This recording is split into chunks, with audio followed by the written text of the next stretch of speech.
அன்பான இறைமக்களே, இன்று Bible reading பிளானின் 115வது நாள். இன்று நாம் வாசித்து அறிய இருக்கிற விவிலிய பகுதி யோபு அதிகாரம் 21 முதல் 24 வரை. யோபு அதிகாரம் 21. நிகழ்வன எதிர்மாறாய் இருத்தல். அதற்கு யோபு கூறிய மறுமொழி: நான் கூறுவதை கவனமாய் கேளுங்கள், இதுவே நீங்கள் எனக்கு அளிக்கும் ஆறுதலாயிருக்கும். பொறுங்கள், என்னை பேச விடுங்கள், நான் பேசிய பிறகு கேலி செய்யுங்கள். என்னை பொறுத்தமட்டில் நான் முறையிடுவது மனிதரை எதிர்த்தா? இல்லையேல் நான் ஏன் பொறுமை இழக்கக்கூடாது? என்னை உற்று பாருங்கள், பதறுங்கள், கையால் வாயில் அடித்து கொள்ளுங்கள். இதை நான் நினைக்கும் பொழுது திகில் அடைகிறேன். நடுக்கம் என் சதையை ஆட்டுகிறது. தீயோர் வாழ்வதேன்? நீண்ட ஆயுள் பெறுவதேன்? வலியோராய் வளர்வதேன்? அவர்களின் வழிமரபினர் அவர்கள் முன் நிலை பெறுகின்றனர். அவர்களின் வழித்தோன்றல்கள் அவர்கள் கண்முன் நிலைத்திருக்கின்றனர். அவர்களின் இல்லங்களில் அச்சமற்ற அமைதி நிலவுகின்றது. கடவுளின் தண்டனை அவர்கள் மேல் விழவில்லை. அவர்களின் காளைகள் பொழிகின்றன, ஆனால் பிசகுவதில்லை. அவர்களின் பசுக்கள் கருவுறும், ஆனால் கரு களைவதில்லை. மந்தை போல அவர்கள் தம் மழலைகளை வெளியனுப்புகின்றனர். அவர்களின் குழந்தைகள் குதித்தாடுகின்றனர். அவர்கள் தம்புரு சுரமண்டலம் இசைத்து பாடுகின்றனர். குழல் ஊதி மகிழ்ந்திடுகின்றனர். அவர்கள் மகிழ்வில் தம் நாள்களை கழிக்கின்றனர். அமைதியில் பாதாளம் இறங்குகின்றனர். அவர்கள் இறைவனிடம் இயம்புகின்றனர்: எம்மை விட்டு அகலும், ஏனெனில் உமது வழிகளை அறிந்து கொள்ள நாங்கள் விரும்பவில்லை. எல்லாம் வல்லவர் யார் நாங்கள் பணிபுரிய? அவரை நோக்கி நாங்கள் மன்றாடுவதால் என்ன பயன்? இதோ அவர்களின் வல்லமை அவர்களின் கையில் இல்லை. எனவே தீயோரின் ஆலோசனை எனக்கு தொலையில் இருப்பதாக. எத்தனை முறை தீயோரின் ஒளி அணைகின்றது, அழிவு அவர்கள் மேல் வருகின்றது. கடவுள் தம் சீற்றத்தில் வேதனையை பங்கிட்டு அளிக்கின்றார். அவர்கள் காற்றுக்கு முன் துரும்பு போன்றோர், சூறாவளி அடித்து போகும் பதர் போன்றோர். அவர்களின் தீங்கை கடவுள் அவர்களின் பிள்ளைகளுக்கா சேர்த்து வைக்கின்றார். அவர்களுக்கே அவர் திரும்ப கொடுக்கின்றார். அவர்களும் அதை உணர்வர். அவர்களின் அழிவை அவர்களின் கண்களே காணட்டும். எல்லாம் வல்லவரின் வெஞ்சினத்தை அவர்கள் குடிக்கட்டும். அவருடைய நாள்கள் எண்ணப்பட்ட பின் அவர்களது இல்லத்தில் அவர்கள் கொள்ளும் அக்கறை என்ன? இறைவனுக்கு அறிவை கற்பிப்போர் யார்? ஏனெனில் அவரே உயர்ந்தோரை தீர்ப்பிடுகின்றார். சிலர் வளமையோடும் வலிமையோடும் நிறைவோடும் முழு அமைதியோடும் சாகின்றனர். அவர்களின் தொடைகள் கொழுப்பேறி உள்ளன. அவர்களின் எலும்புகளின் சோறு உலரவில்லை. வேறு சிலர் கசந்த உள்ளத்துடன் இனிமையை சுவைக்காதவராய் சாகின்றனர். புழுதியில் இரு சாராரும் ஒன்றாய் துஞ்சுவர். புழுக்கள் அவர்களை போர்த்தி நிற்குமே. இதோ எண்ணங்களையும் எனக்கு எதிராய் தீட்டும் திட்டங்களையும் நான் அறிவேன். ஏனெனில் நீங்கள் கூறுகின்றீர்கள்: கொடுங்கோலனின் இல்லம் எங்கே? கொடியவன் குடியிருக்கும் கூடாரம் எங்கே? வழிபோக்கர்களை நீங்கள் வினவவில்லையா? அவர்கள் அறிவித்ததை நீங்கள் கேட்கவில்லையா? தீயோர் அழிவின் நாளுக்கென விடப்பட்டுள்ளனர். வெஞ்சின நாளில் அவர்கள் விடுவிக்கப்படுவாரா? யார் அவர்களின் முகத்துக்கு எதிரே அவர்களின் போக்கை உரைப்பார்? யார் அவர்களின் செயலுக்கேற்ப கொடுப்பார்? இருப்பினும் கல்லறைக்கு அவர்கள் கொண்டு வரப்படுவர். அவர்களின் சமாதிக்கு காவல் வைக்கப்படும். பள்ளத்தாக்கின் மண் அவர்களுக்கு இனிமையாயிருக்கும். மாந்தர் அனைவரும் அவர்களை பின்தொடர்வர். அவர்களின் முன் செல்வோருக்கு கணக்கில்லை. அப்படி இருக்க வெற்று மொழியால் நீர் என்னை தேற்றுவதெப்படி? உமது மறுமொழி முற்றிலும் பொய்யே. யோபு அதிகாரம் 22. கடவுளோடு ஒப்புரவாகும் வழி. பின்னர் தேமானியனான எலிப்பாசு பேசத் தொடங்கினான். மனிதரால் இறைவனுக்கு பயனுண்டா? மதிநுட்பமுடையவரால் அவருக்கு பயனுண்டா? நீர் நேர்மையாக இருப்பது எல்லாம் வல்லவருக்கு இன்பம் பயக்குமா? நீர் உமது வழியை செம்மைப்படுத்துவது அவருக்கு நன்மை பயக்குமா? நீர் அவரை அஞ்சி மதிப்பதாலா அவர் உம்மை கண்டிக்கிறார்? அதனை முன்னிட்டா உம்மை தீர்ப்பிடுகிறார்? உமது தீமை பெரிதல்லவா? உமது கொடுமைக்கு முடிவில்லையா? ஏனெனில் அற்பமானவற்றுக்கும் உறவின் முறையாரிடம் அடகு வாங்கினீர். ஏழைகளின் உடையை உரிந்து விட்டீர். தாகமுள்ளோருக்கு குடிக்க தண்ணீர் தரவில்லை. பசித்தோருக்கு உணவு கொடுக்க முன்வரவில்லை.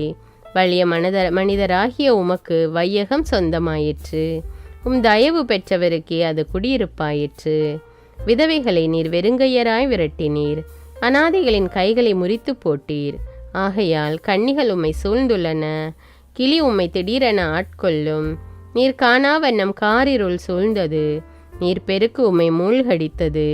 உயரத்தே விண்ணகத்தில் கடவுள் இல்லையா? வானில் இருக்கும் விண்மீன்களை பாரும், அவை எவ்வளவு உயரத்தில் உள்ளன. ஆனால் நீர் சொல்கின்றீர், இறைவனுக்கு என்ன தெரியும்?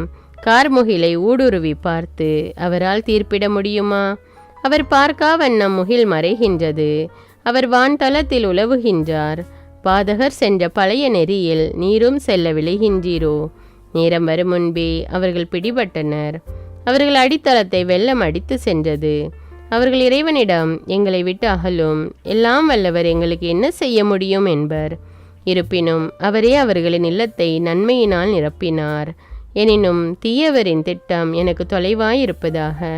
நேர்மையுள்ளோர் அதை கண்டு மனம் மகிழ்கின்றனர். மாசற்றோர் அவர்களை எள்ளி நகையாடுகின்றனர். இதோ நம் பகைவர் வீழ்த்தப்பட்டனர், அவர்களின் சேமிப்பு தீயால் விழுங்கப்பட்டது என்கின்றனர்.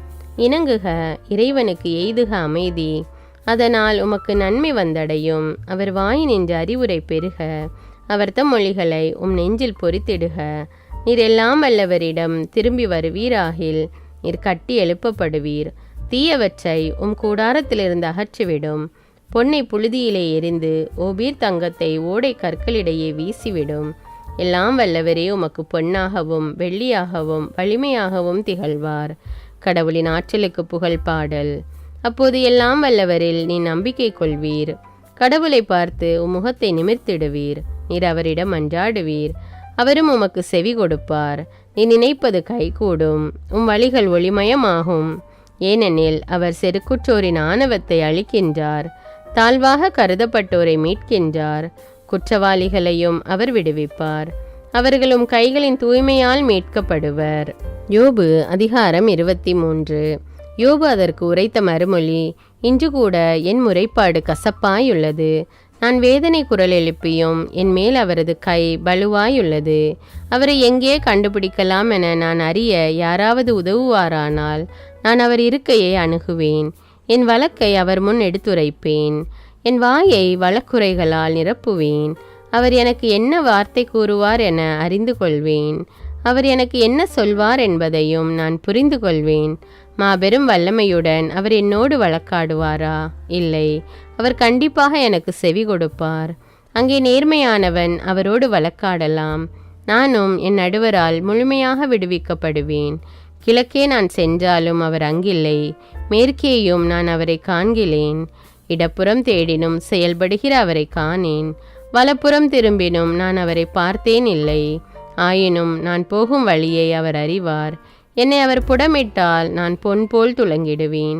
அவர் அடிச்சுவடுகளை என் கால்கள் பின்பற்றின. அவர் நெறியில் நடந்தேன், பிறளவில்லை. அவர் உரைத்த ஆணையினின்று நான் விலகவில்லை. அவர் தம் வாய்மொழிகளை அரும்பொருளின் மேலாக போற்றினேன். ஆனால் அவர் ஒரு முடிவை எடுத்தால் யாரால் மாற்ற முடியும்? ஏனெனில் எதை அவர் விரும்புகிறாரோ அதை அவர் செய்கிறார். ஏனெனில் எனக்கு அவர் குறித்துள்ளதை அவர் நிறைவேற்றுவார். இத்தகையன பல அவர் உள்ளத்தில் உள்ளன. ஆகையால் அவர் முன் அடங்குகின்றேன். அவரை பற்றி நினைக்கையில் திகிலடைகின்றேன். இறைவன் என்னை உளம் கொண்ட செய்தார். எல்லாம் வல்லவர் என்னை கலங்க செய்தார். ஏனெனில் இருள் என்னை மறைக்கிறது, காரிருள் என் முகத்தை கவ்வுகிறது. யோபு அதிகாரம் 24. குறித்த காலத்தை எல்லாம் வல்லவர் ஏன் வெளிப்படுத்தவில்லை? அவரை அறிந்தோரும் ஏன் அவர் தம் நாள்களை காணவில்லை? தீயோர் எல்லைக்கல்லை எடுத்து போடுகின்றனர், மந்தையை கொள்ளையிட்டு மேய்க்கின்றனர், அநாதையின் கழுதையை ஓட்டி செல்கின்றனர், விதவையின் எருதை அடகாய் கொள்கின்றனர், ஏழையை வழியினின்று தள்ளுகின்றனர். நாட்டின் வறியோர் ஒன்றாக ஒளிந்து கொள்கின்றனர். ஏழைகள் உணவு தேடும் வேளையாய் காட்டு கழுதையென பாலை நிலத்தில் அலைகின்றனர். பாலை நிலத்தில் கிடைப்பதே அவர்கள் பிள்ளைகளுக்கு உணவாகும். கயவரின் கழனியில் அவர்கள் சேகரிக்கின்றனர். பொல்லாரின் திராட்சை தோட்டத்தில் அவர்கள் பொறுக்குகின்றனர்.